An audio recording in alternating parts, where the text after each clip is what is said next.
بسم اللہ الرحمن الرحیم، اللہم صلی علی محمد و آل محمد۔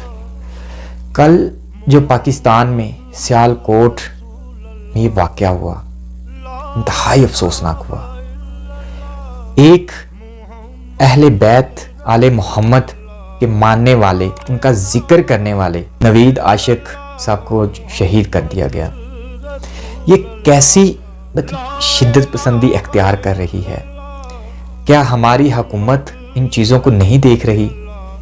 اب جو قاتل وہاں پہ پکڑا گیا، اب یہ دیکھیں کہ وہ ایک پری پلان تھا، وہ ایک پلان کے تحت آیا تھا، اس کا ایک پلان تھا، وہ پلان کے تحت وہاں پہ بھیجا گیا اور جناب نوید عاشق صاحب کو شہید کر دیا گیا۔ اور کہاں پہ کیا؟ ممبر حسین پر، ممبر رسول پر۔ بھائی ہمیشہ سے جو ذکر آل محمد کا جو ذکر کرتے ہیں، ان کو ہی کیوں شہید کرتے ہو؟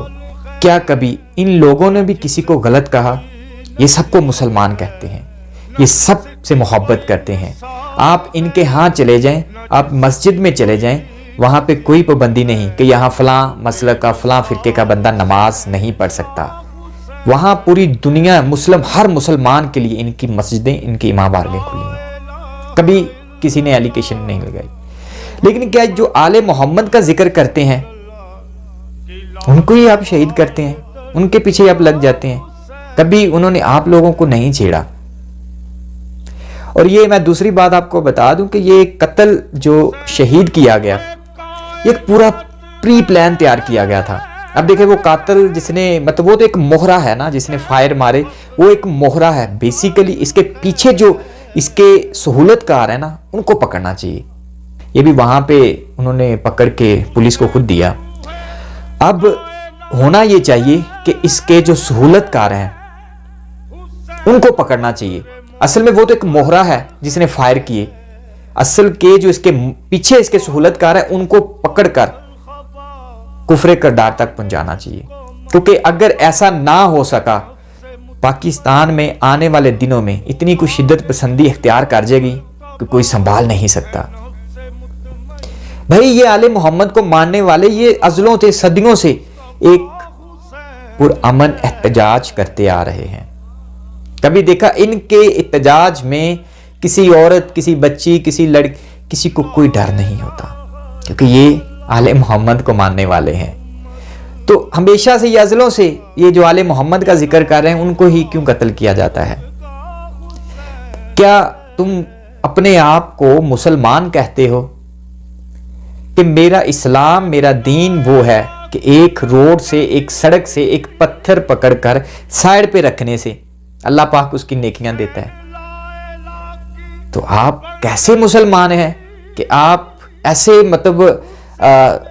جو یہود جن کے ساتھ آپ لوگوں کو لڑنا چاہیے، جن کے بارے میں جن کا مقابلہ کرنا چاہیے، ان سے تو آپ کرتے نہیں ہیں۔ کیوں ایک مسلمان کا قتل کرنا، کسی انسان کا قتل کرنا پوری انسانیت کا قتل کرنے کے برابر ہے؟ یہ آپ کا اسلام نے نہیں بتایا۔ یہ آپ کا اسلام نہیں بتاتا کہ بس یہی بتاتا ہے کسی مسلمان کو جا کے فائر مار دو، قتل کر دو اسے، اب کو جنت ملے گی۔ بھائی کیسی جنت؟ ان لوگوں کو تو شاید دوزخ بھی نصیب نہیں ہو سکتا۔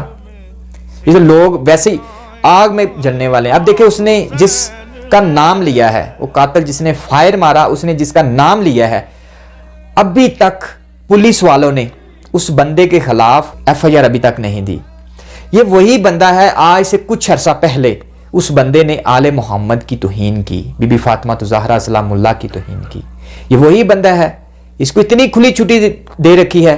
اگر کوئی بندہ اور ہوتا، ایسے کسی نے کسی کو قتل کیا ہوتا اور وہ کہتا کہ میں فلاں کے کہنے پہ آیا ہوں، فلاں نے مجھے کہا، تو اس کے آپ لوگوں نے کیا کرنا تھا؟ اس کے گھر سے بیوی بچے اٹھا لینے تھے۔ کیوں ان کو کیوں نہیں آپ پکڑ رہے؟ میری اپیل ہے، یہ جو پاکستان سیالکوٹ میں جو حادثہ، یہ واقعہ ہوا، بہت افسوسناک واقعہ ہوا، یہ وہاں کی حکومت کے منہ پہ ایک چماٹا ہے کہ بھائی ایک انسان، ایک بندہ اتنی گولیاں، ایک پسٹل لے کے وہاں پہ بیٹھ رہا ہے، مجلس میں آ رہا ہے، کسی نے اس کو دیکھا نہیں؟ کیسے مسلمان ہو؟ اور میری اپیل ہے پاکستان حکومت سے، اور میری اپیل ہے سب مومنین سے کہ آپ اس کو سٹینڈ کریں اور اس کو کم سے کم انصاف ضرور دلائیں۔ یہ وہی نوید عاشق صاحب ہیں، وہ کچھ 35 سے 40 سال انہوں نے اپنی زندگی کا عرصہ اہل بیت آل محمد کے ذکر میں گزارے۔ تو اگر آپ ابھی نہیں نکلے، اگر آپ ابھی نہیں اٹھو گے تو زندگی میں کبھی نہیں اٹھ سکو۔